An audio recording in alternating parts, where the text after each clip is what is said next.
எந்த கோயில் அது? எந்த கோயிலுக்கு போனீங்க? ஏன் இவ்வளவு நேரம்? தாம்பரம் பக்கத்துல இருக்கிற கோவிலுக்கு போனோமா.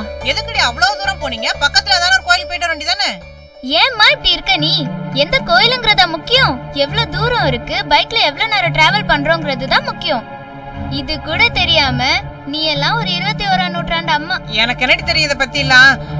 ஏமா மாப்பிள்ள என்ன சொன்னாரு? கோவிலுக்கு மட்டும் தானே போனீங்க? பயப்படாதீங்கம்மா, உங்ககிட்ட சொல்லாம அப்படி வேற எங்கேயும் போக மாட்டோம். போனா ஒன்னும் தப்பு இல்லக்கா, கட்டிக்கு போறவர் தானே. ஒத வாங்க போற பாரு, சும்மாரு. நீ சொல்லுமா. கோவிலுக்கு அவரோட தம்பியும் வந்திருந்தாருமா. ஓஹோ, அவரை வேற வர சொல்லியிருந்தாரா இவரு? ஆஹா, தற்செயலா அவரோட தம்பி அவர் உட்பியோட வந்திருந்தாருமா.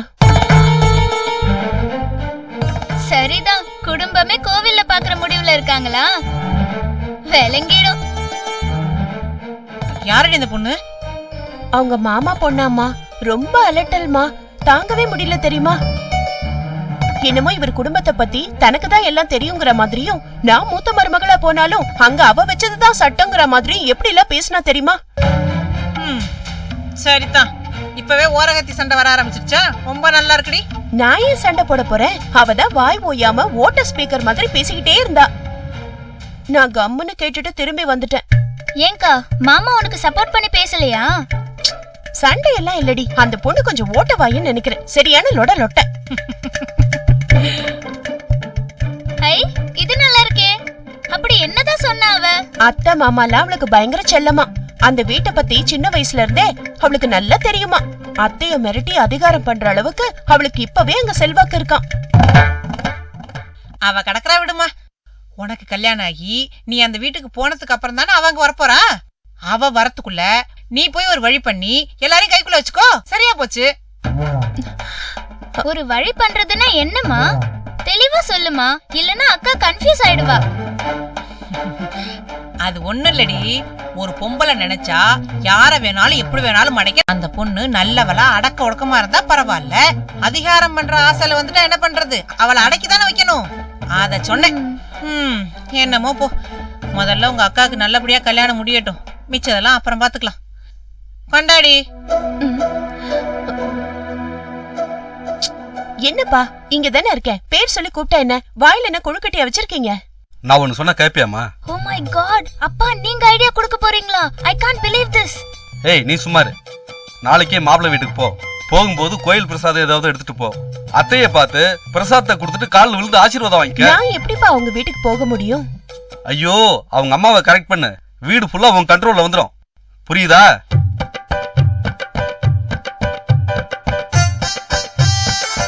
அக்கா, நம்ம அப்பாவை ஈஸியா எடை போட முடியாதுக்கா. பார்ட்டி செம்ம கெட்டி. அம்மா பக்கம் பக்கமா பேசினாலும் 10 காசுக்கு பிரயோஜனம் இல்லாத வெத்து புலம்பல். பட் அப்பாவை பாரு, நச்சுன்னு ஒரே ஒரு ஐடியா கொடுத்துட்டு போயிட்டாரு. பயங்கரமான பாம்பா இருக்கும் போல இருக்கு. யோசிச்சு பார்த்தா எனக்கு இது கரெக்ட் தாண்டி தோணுது. அந்த பொண்ணு சரியில்லை, ரொம்ப பேசுறா சாவி. அவளை இப்பவே நான் கண்ட்ரோல் பண்ணி வைக்கலனா நாளைக்கு எனக்கு தான் பிரச்சனை வரும். அப்பா சொல்றத ட்ரை பண்ணி பாக்கவா? தப்பே இல்ல, சொன்ன மாதிரி நேரா போய் அவங்க கால்ல விழுந்துரு. கோவிலு, சாமி, பிரசாதம் அது இதுன்னு அள்ளி விடு. அவங்கள ஈஸியா கவர் பண்ணிடலாம். மூத்த மருமக நல்லவ, நமக்கு ஏத்தவன்னு அவங்க மனசுல உனக்கு ஒரு இடம் கிடைச்சிரும். அப்புறம் அவங்க கட்சியில உனக்கு நிரந்தரமா ஒரு உறுப்பினர் சீட்டு கிடைச்சிரும். சொல்ல போனா உனக்கு சீக்கிரமா கல்யாணம் நடக்கிறதுக்கு இதுதான் பெஸ்ட் ரூட். யோசிக்காத, உடனே வேலைய ஆரம்பிச்சிடு.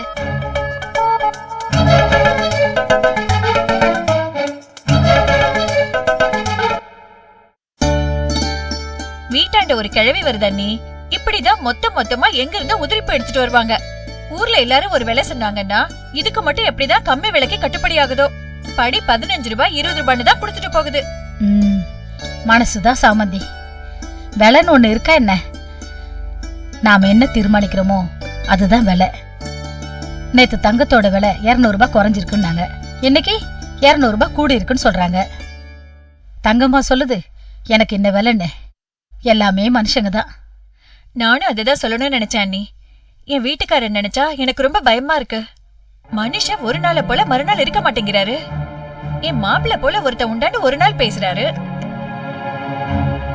திடீர்னு பார்த்தா இன்னொரு நாள் என் பொண்ணுக்கு வேற மாப்பிள்ள பாக்குறேன்னு சொல்றாரு. இவர் யோசிச்சுதான் பேசுறாரா இல்ல வேணும்னு என்ன வெறுப்பேத்த பேசுறாருன்னு ஒண்ணுமே புரிய மாட்டேங்குது அண்ணி. புரியுதுமா. வளர்மதி கூட முருகன் கிட்ட இத பத்தி எப்போ சொல்லிருக்கா போல இருக்கு. அவனும் என்கிட்ட ஜாடமுடியா இத பத்தி சொல்லியிருக்கான். ஆனா எனக்கு தான் என்ன பண்றதுன்னே தெரியல. தப்பு எல்லாமே எங்க மேலதானே இருக்கு. எங்க பொண்ணுக்கு சீக்கிரமா ஒரு வழி பண்ண முடியலையே. யாரன்னு வந்து என்ன பண்ண முடியும்? ஆனா முருகனை தவிர எனக்கு வேற யாரையும் மருமகனா நினைச்சு பார்க்க முடியாது அண்ணி. நான் சொல்லிட்டேன். என் வீட்டுக்காரரு ஏடா கூடமா எதையாவது பண்ணி வைக்கிறதுக்கு முன்னாடி நீங்க சீக்கிரமா பூரணிக்கு கல்யாணத்தை முடிங்க. நான் கூட திருவிடந்தை கோயிலுக்கு பூரணியை கூட்டிட்டு வரத நேர்ந்துகிட்டு இருக்கேன். ஏற்கனவே நாங்க கூட பூர்ணை கூட்டிட்டு போயிட்டு வந்திருக்கோமா. மாலை வாங்கி சாத்திருக்கோம்.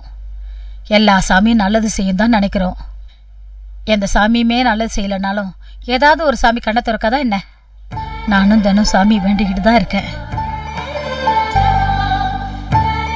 அத்தை,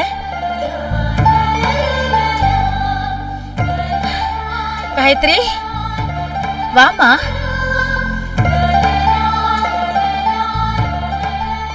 எப்படிமா இருக்க? நல்லா இருக்கியா? சாமந்தி, இவ பேரு காயத்ரி. விநாயகத்துக்கு பார்த்து வச்சிருக்க பொண்ணு. வணக்கம். அத்தை, நீங்க நல்லா இருக்கீங்களா? நல்லா இருக்கம்மா. இந்தாங்க பிரசாதம் எடுத்துக்கங்க. இங்க பக்கத்துல லட்சுமி நரசிம்மர் கோயிலுக்கு போயிருந்தேன். வர வழியில உங்க ஞாபகம் வந்துச்சு. அதான் பிரசாதம் கொடுத்துட்டு போலான்னு வந்தேன். மாமா நல்லா இருக்காரா அத்தை? அக்கா எப்படி இருக்காங்க? எல்லாரும் ரொம்ப நல்லா இருக்காங்கம்மா. அது சரி, கல்யாணத்துக்கு முன்னாடி மாமியார் வீட்டுக்கு வரக்கூடாதுன்னு சொல்லுவாங்களே, உங்க அம்மாக்கு தெரிஞ்சுதானே வந்த? நான் சொல்லாமலாம் வரமாட்டேன் அத்தை. என்னமோ உங்களை பார்த்துட்டு போகணும்னு தோணுச்சு. என்னைக்கு இருந்தாலும் நீங்க தானே எனக்கு எல்லாமே. பாத்தியா சாமந்தி, இப்படி ஒரு மருமக எனக்காக காத்துக்கிட்டு இருக்கா. இன்னும் நேரம் கூடி வரல பாரு. என்னத்த இப்படி சொல்லிட்டீங்க? உங்க கஷ்டம் எனக்கு தெரியாதா? தங்கச்சிக்கு கல்யாணம் நடக்காம அவர் எப்படி கல்யாணம் பண்ணிப்பாரு? என்னைக்கு நீங்க என் வீட்டுக்கு வந்து நான் தான் உங்க மருமகன்னு சொல்லிட்டு போனீங்களோ அப்பவே நான் முடிவு பண்ணிட்டேன். எத்தனை மாசம் ஆனா என்ன, வருஷம் ஆனா என்ன, நான் காத்திருப்பேன் அத்தை. எனக்கு எந்த கஷ்டமும் இல்ல. கேட்கறதுக்கே ரொம்ப சந்தோஷமா இருக்குமா. ஆனா உங்க அப்பா அம்மா இதுக்கு ஒத்துக்கணுமே. எங்க அப்பாவுக்கு இது புரியும் அத்தை. சொல்ல போனா கோவிலுக்கு போறப்போ அத்தையும் ஒரு 8 போய் பாத்துட்டு வான்னு அவர்தான் சொல்லிவிட்டாரு. ஆனா உங்க அப்பா அம்மா இதுக்கு ஒத்துக்கணுமே. எங்க அப்பாவுக்கு இது புரியும் அத்தை. சொல்ல போனா கோவிலுக்கு போறப்போ அத்தையும் ஒரு 8 போய் பாத்துட்டு வான்னு அவர்தான் சொல்லிவிட்டாரு. மனுஷங்களை விட வேற எது அத்தை முக்கியம்? நான் தெளிவாதான் இருக்கேன். சாமந்தி, கேட்டியா என் மருமக பொண்ணு பேசுறத? கடவுளுக்கு ஒரு பக்கம் கருணை இல்லைனாலும் இன்னொரு பக்கம் கருணை இருக்கு பாரு. இந்த பொண்ணை எங்களுக்கு முன்ன பின்ன தெரியுமா? தரகர் ஏதோ ஜாதகத்தை கொண்டு வந்து காமிச்சாரு. சரியா இருக்கே, போய் பார்த்துட்டு வரலான்னு போனதுதான். போன இடத்துல சட்டுன்னு இந்த பொண்ணை எங்களுக்கு பிடிச்சு போயிடுச்சு. அவங்களுக்கும் விநாயகத்தை ரொம்ப பிடிச்சு போயிடுச்சு. எப்படி வந்து சேருது பாத்தியா? அது என் குடுப்பன அத்தை. அத்தைன்னு வேற வழி இல்லாம சொல்றேன். மனசுக்குள்ள உங்களை நினைக்கிறப்பெல்லாம் அம்மான்னு கூப்பிடணும்னு தான் ஆசையா இருக்கு. என்னைக்கிடா உங்க வீட்டுக்கு வர போறேன், உங்களை உட்கார வச்சு என் கையால சமைச்சு போட போறேன், உங்களுக்கு எதமா கால் பிடிச்சு விட்டு தூங்க வைக்க போறேன்னு நான் காத்துட்டு இருக்கேன் அத்தை. அடி பாவி, நீ காலி பண்றியா? நீ எதுக்கு இப்ப இவ்ளோ பெரிய பிட்ட போடுறேன்னு தெரியலையே. சாமந்தி, என்ன அப்படி பலத்த யோசனையில இருக்க? என் மருமக பொண்ணு எவ்வளவு பாசமா இருக்கா பாத்தியா? இவளுக்கு நான் என்ன செஞ்சிட்டேன்? ஒரே ஒரு நாள் தான் இவளை நான் பார்த்தேன். எப்படி பாசத்தை பொழியிற பாரு. எனக்கு அழுகே வந்துன்னு போல இருக்கு. அம்மாடி காயத்ரி, நான் இப்ப சொல்றேன், எப்படியாச்சும் இன்னும் 2-3 மாசத்துல என் பொண்ணுக்கு ஒரு நல்ல வாழ்க்கை அமைச்சு கொடுத்துட்டு முதல் வேலையா உன்னை என் வீட்டுக்கு மருமகளா கூட்டிட்டு வர்றதா என்னோட முதல் வேலையே. பழச்சு கடந்தா ஒரே மேடையில 2 கல்யாணத்தையும் ஒன்னா பண்ணிடலாம். அதெல்லாம் பெரியவங்க உங்க இஷ்டம் அத்தை. நான் சொல்றதுக்கு என்ன இருக்கு? டைம் ஆச்சு, அம்மா தேடுவாங்க. நான் வரேன் அத்தை. இன்னொரு நாள் நிதானமா வந்து உங்ககிட்ட பேசுறேன். சரிம்மா, பத்திரமா பார்த்து போயிட்டு வா. அம்மாவை ரொம்ப கேட்டேன்னு சொல்லு. போன் பண்ணி பேசுறேன். இது பாரு, சின்ன பொண்ணு, உனக்கு இருக்கிற அக்கறை எனக்கு இல்லாம போயிடுச்சே. பேசிக்கிட்டு இருந்ததான் உறவு, ஒட்டிக்கிட்டு இருந்தாதான் அதுக்கு சிறப்பு. இனிமே பாரு, நான் அடிக்கடி போன் பண்ணி உன்னை தொல்லை பண்ணுவேன். என்ன ஆசீர்வாதம் பண்ணுங்க அத்தை. என்னம்மா இதெல்லாம்? ஏய், இத பாரு. எழுந்துரு காயத்ரி. நல்லா இரு. எழுந்துருமா. என்னம்மா இதெல்லாம்? வரேன் அத்தை. சரிம்மா. வரேங்க.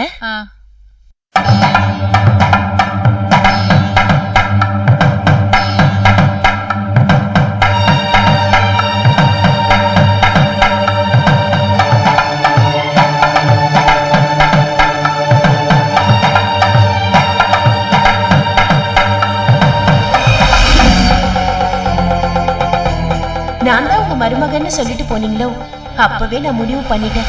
எத்தனை மாசம் ஆனா என்ன, வருஷம் ஆனா என்ன, நான் காத்திருப்பேன் அத்தை. மனசுக்குள்ள உங்களை நினைக்கிறப்பெல்லாம் அம்மான்னு கூப்பிடணும்னு தான் ஆசையா இருக்கு. என்னைக்குடா உங்க வீட்டுக்கு வர போறேன், உங்களை உட்கார வச்சு என் கையால சமைச்சு போட போறேன், உங்களுக்கு எதமா கால் பிடிச்சு விட்டு தூங்க வைக்க போறேன்னு நான் காத்துட்டு இருக்கேன் அத்தை.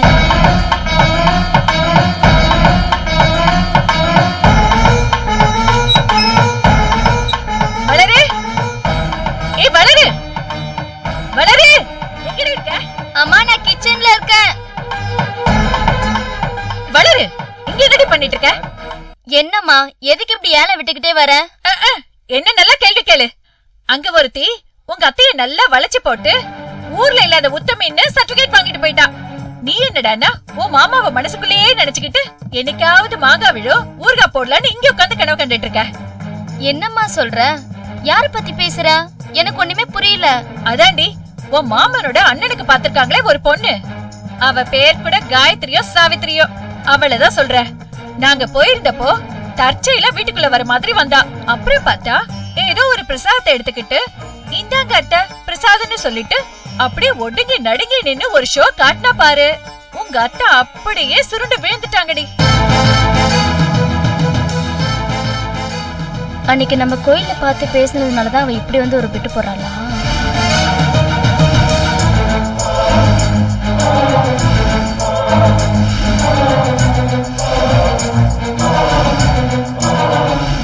ஓ, அப்படி போகுதா கதை? சரிதான். எல்லாம் வெள்ளத்தோடு பண்ற வேலை. அவளை தொட்டு தொட்டு பாக்குறது என்ன, தடவி தடவி விடுறது என்ன, உருகுறாங்க உங்க அத்தை. எனக்கு என்னமோ இது சரியா படல, சொல்லிட்டேன். அது ஒண்ணு இல்லம்மா, நேத்து கோயில்ல வச்சு அந்த பொண்ணையும் விநாயக மாமாவையும் பார்த்தேன். சும்மா போட்டு பாக்கலாமேன்னு. மாமா வீட்டுல எனக்கு தான் மதிப்பு ஜாஸ்தி. 1000 தான் இருந்தாலும் நான் தான் மர பொண்ணு, ஏற்கனவே நிச்சயம் ஆனவ, அப்படி இப்படி நடந்து விட்டேன். அதுல காண்டா இருக்கான்னு நினைக்கிறேன். இல்ல வளரு, என் கவலையே வேற. ஏற்கனவே உங்க அப்பா இல்லாத ஏடா குடமெல்லாம் பண்ண ஆரம்பிச்சிருக்காரு. இதுல வேற உங்க அத்தை அவங்க பொண்ணுக்கு எப்ப கல்யாணம் பண்ணி வச்சு எப்ப மூத்தவனுக்கு முடிச்சிட்டு அதுக்கப்புறம் எப்ப உன் பக்கம் திரும்புறது? அதுக்குள்ள உனக்கு வயசே ஆயிடும். ஆனா இந்த பொண்ணு அதையெல்லாம் யோசிச்சிருக்காடி. எதையாச்சும் பண்ணி அத்தைக்காரி மனசுல இடம் பிடிச்சு அந்த பூரணிக்கு கல்யாணம் நடக்கலைனாலும் தான் கல்யாணத்தை சீக்கிரம் முடிச்சுக்கணும்னு நினைக்கிறாளோன்னு தோணுது. இங்க பாரு வளரு, உன் அத்தையும் ஒண்ணும் லேசப்பட்ட பொம்பளை இல்ல. வார்த்தைக்கு வார்த்தை மருமகளே மருமகளேன்னு எப்படி உருகுறாங்க தெரியுமா? நான் பார்த்து ஒரு நாள் கூட ஒன்னையும் இந்த மாதிரி அவங்க சீராட்டினதே கிடையாது. விடு. இப்ப என்ன, அத்தைய ராங்கி பண்ணணுமா இல்ல அந்த பொண்ணை வீட்டுக்கு வர விடாம பண்ணணுமா? கரெக்டா சொல்லு. ரெண்டும் வேணாம். அவ உங்க அத்தைய கரெக்ட் பண்ண மாதிரி நீ போய் உங்க மாமாவை கரெக்ட் பண்ணு. இத பாரு, என்ன பண்ணுவே ஏது பண்ணுவேன்னு எனக்கு தெரியாது. மூத்தவனுக்கு நிச்சயம் பண்ற அதே நேரம் உனக்கும் நிச்சயமாகணும் சொல்லிட்டேன். இந்த ஆர்டர்ல கல்யாணம் பண்ற வேலையெல்லாம் இனிமே நடக்காது. நடந்தா எல்லாம் ஒரே முகூர்த்தத்துலதான் நடக்கணும். அப்படிங்கிற செஞ்சுட்டா போச்சு. எங்க அண்ணனை பத்தி எனக்கு நல்லா தெரியும் வளரு.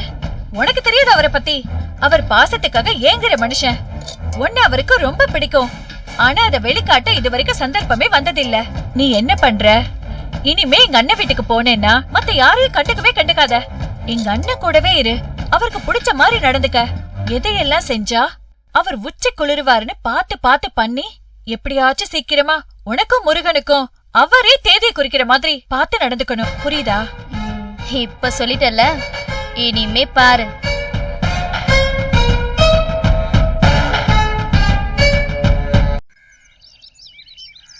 எனக்கே எனக்கு ஒரு மாதிரி ஆயிடுச்சுப்பா. என்னடா இந்த மனுஷன் இப்படி நம்மள பத்தி சொல்றாரு, நாம இவருக்கு அப்படி என்ன பண்ணிட்டோன்னு ஒரு மாதிரி வெக்கமா போயிடுச்சு. பாசத்துக்கு ஆழத்தை கண்டுபிடிக்கவே முடியாது. ஆனா அன்புக்கு ஈஸியா கண்டுபிடிச்சிடலாம். யார் வேணா யார் மேல வேணாலும் அன்பு செலுத்தலாம். ஒரு நாய்க்கு புற வாங்கி போட்டா அது கூட அன்புதான். ஆனா பாசம் அப்படி இல்லம்மா, ஊத்து மாதிரி ஏதாவது ஒரு இடத்துல டக்குன்னு பொத்துக்கும். ஏன், எதுக்கு, என்ன காரணம் ஒண்ணுமே தெரியாது. இப்போ நான் உங்க பொண்ணு, நீங்க என் மேல பாசம் வச்சிருக்கீங்கன்னா அது ஓகே. இன்ஸ்பெக்டருக்கும் எனக்கும் என்ன இருக்கு? ஜஸ்ட் அவர் என்னோட ஃப்ரெண்ட், அவ்வளவுதானே. நான் செய்யறது அவருக்கு பிடிச்சிருக்கு, கரெக்டா இருக்குன்னு நினைக்கிறாரு, அதனால எனக்கு ஹெல்ப் பண்றாரு, அவ்வளவுதானே. ஆமா, நான் தான் சொன்னேனே, சில விஷயத்துக்கெல்லாம் காரணத்தை தேடி அலையிறதுல அர்த்தமே கிடையாது. ஒரு உசுறு இன்னொரு உசுறு மேல அன்பு செலுத்துறதுங்கிறது எங்கேயும் நடக்கிறது தானே. இப்ப நாம கேட்டா வெயில் அடிக்குது, நாம கேட்டா மழை பெய்யுது, அந்த மாதிரி இதையும் நினைச்சுக்க வேண்டியதுதான். இன்னொன்னு, நீ சொன்னல அந்த இன்ஸ்பெக்டருக்கு அக்கா தங்கச்சி யாரும் இல்லைன்னு, ஒருவேளை அது கூட காரணமா இருக்கலாம். இருந்தாலும் அன்னைக்கு ஒரு மாதிரி ஆயிடுச்சுப்பா, கண் கலங்கிட்டாரு தெரியுமா. மாமா ஏதோ விளையாட்டா பேசிருப்பாரு போல இருக்கு, அத போய் சீரியஸா எடுத்துக்கிட்டு சரியான முரடப்பா. அந்த முரட்டு மனசுலயும் இப்படி ஒரு ஈரம் இருக்கு இல்லையா, அதையும் நாம பாக்கணுமே. சொன்னா சிரிப்பீங்கப்பா. உனக்கு நான் மாப்பிள்ளை பாக்கட்டுமா? உங்க அப்பா இதுக்கு ஒத்துப்பாரான்னு கேக்குறாரு.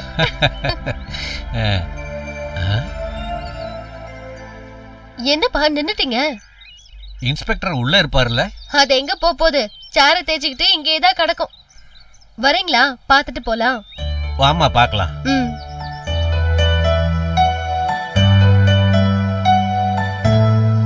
பெருசு அடடே, வாமா பூரணி, உனக்கு 100 ஆயுசுமா. குழந்தை இப்பதான் உன்னை பத்தி பேசிட்டு இருந்தார். அவர் சம்சாரத்துக்கு குழிப்பணியாரம் பண்ண கத்து கொடுக்கணுமா, அதுக்காக உன்னை வீட்டுக்கு கூட்டிட்டு போனோம்னு பேசிட்டு இருந்தார். சாமி, எங்க குழந்தை? டிபன் சாப்பிட்டுட்டு இருக்காரு, இரு கூப்பிடுறேன். சார், உன்னை பார்க்க பூரணி வந்திருக்கு சார். சார்னு ஆரம்பிச்சா ஒன்னன்னு சொல்லக்கூடாது, உங்களன்னு சொல்லணும். எங்க சொல்லு பார்க்கலாம். ஓ சார், உனக்கு இதே வேலையா போச்சு.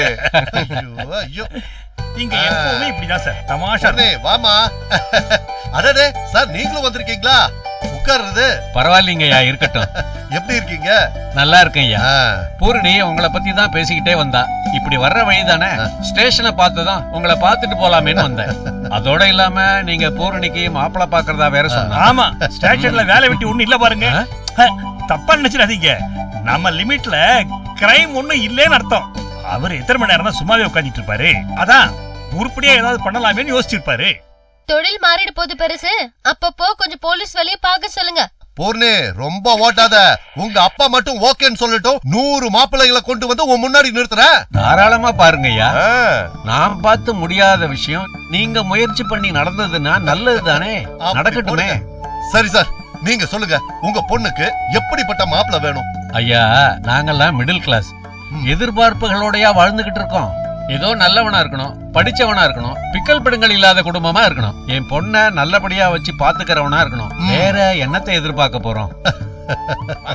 வாங்க சார், வாங்கன்னு சொல்றேன்ல. கையெடுங்க சார். வாங்க சார், உள்ள வந்து சொல்லுங்க. ஆபீஸ் போகணும் சார். சார், டைம் ஆச்சு. என்னய்யா? லைசென்ஸ் இல்லாம வண்டி ஓட்டிட்டு வந்தாரு சார். கேட்டா ஹெல்மெட்டோட சேர்த்து லைசென்ஸ் வீட்ல வச்சுட்டு வந்துட்டாராம். ஆபீஸ் போற அவசரத்துல லைசென்ஸ் எடுக்க மறந்துட்டேன் சார். நான் ஏற்கனவே இவர்கிட்ட ஃபைன் கட்டுறேன்னு சொன்னேன் சார், அதை கேட்காம இழுத்துட்டு வந்துட்டாரு சார். ப்ளீஸ் சார், எனக்கு டைம் ஆச்சு. இரு. ஆபீஸ்க்கு போற அவசரத்துல என்னைக்காவது பேண்ட் போடாம போயிருக்கியா? என்ன முழிக்கிற? சார் ப்ளீஸ் சார், இந்த ஒரு தடவை என்ன மன்னிச்சு விட்டுருங்க சார். இன்னைக்கு ஆபீஸ்ல அப்ரைசல் வேற இருக்கு. லேட்டா போனா 1 வருஷம் உழைச்சதெல்லாம் வீணா போயிரும் சார். எங்க வேலை பாக்குற? OMR ரோட்ல ஒரு சாஃப்ட்வேர் கம்பெனி சார். எத்தனை வருஷமா வேலை பாக்குறீங்க? 8 வருஷம் சார். யூசுவலா சாஃப்ட்வேர் இண்டஸ்ட்ரியில இருக்கிறவங்க வருஷத்துக்கு ஒரு கம்பெனின்னு மாறிக்கிட்டே இருப்பாங்க. பட் நான் சேர்ந்ததுல இருந்து இங்கே தான் இருக்கேன். சாதாரண புரோகிராமரா சேர்ந்து இன்னைக்கு ப்ராஜெக்ட் மேனேஜர் லெவலுக்கு வந்திருக்கேன். Very good. என்ன சம்பளம் இருக்கும் சார்? பிடிப்பெல்லாம் போக மாசம் ஒரு 50,000 வரும். 50,000? அப்படியா? வாங்க சார். டைம் ஆச்சு சார், ஆபீஸ் போகணும் சார். உட்காருங்க, முதல்ல உட்காருங்க. டைம் ஆகுது சார், ப்ளீஸ் சார். உட்காருங்க, போவோம். அப்புறம் சாரோட வீடு எங்க இருக்கு? இங்க பக்கத்துல தான் சார், கோடம்பாக்கம் சாமியார் மடம். அப்பா அம்மா எல்லாம் கூட தான் இருக்காங்களா? அப்பா இல்ல சார், அம்மா மட்டும்தான். நான் அம்மாவுக்கு ஒரே புள்ள.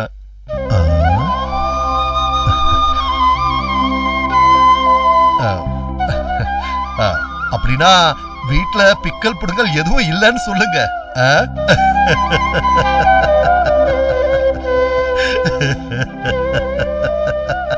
சேச்சே, அதெல்லாம் ஒண்ணு இல்ல சார். லைஃப் ஜாலியா போயிட்டு இருக்கு. நல்ல வேலை, நல்ல சம்பளம், நிம்மதியான வாழ்க்கை போதும் சார். நியாயமா நான் டெய்லி கடவுளுக்கு நன்றி சொல்லணும். அட்லீஸ்ட் வீக்லி ஒன்ஸ் ஆவது நான் மறக்காம சொல்லிடுறேன். அப்படிதான் சார் இருக்கணும். உங்கள மாதிரி ஆளுங்களை தான் எனக்கு ரொம்ப பிடிக்கும். எப்ப பாரு அது சரியில்லை இது சரியில்லைன்னு மூக்கால அழுகிறவங்களை கண்டாலே எனக்கு பிடிக்கிறது இல்ல. பை த பை, உங்க ஜாதகம் வச்சிருக்கீங்களா? ஜாதகமா? ஆ,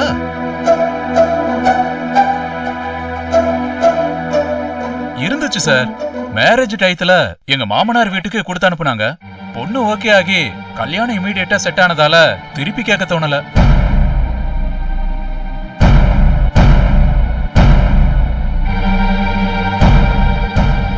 ஆமா, ஏன் சார் லைசென்ஸ் கேட்டா நியாயம், நீங்க எதுக்கு ஜாதகம் எல்லாம் கேக்குறீங்க?